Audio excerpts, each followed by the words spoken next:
Okey.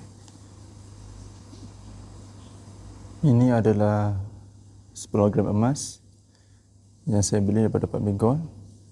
10 emas ni dia macam ada lapisan plastik yang kita boleh buka. Kita buka dia akan nampak glossy. Okay, yang ni tak apa, ni nombor saja. Kejap lagi saya buang.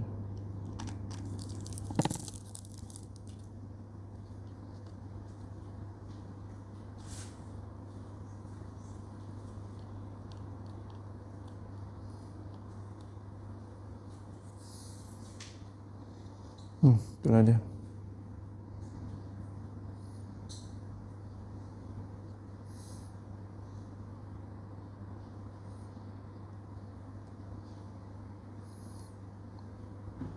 Hmm.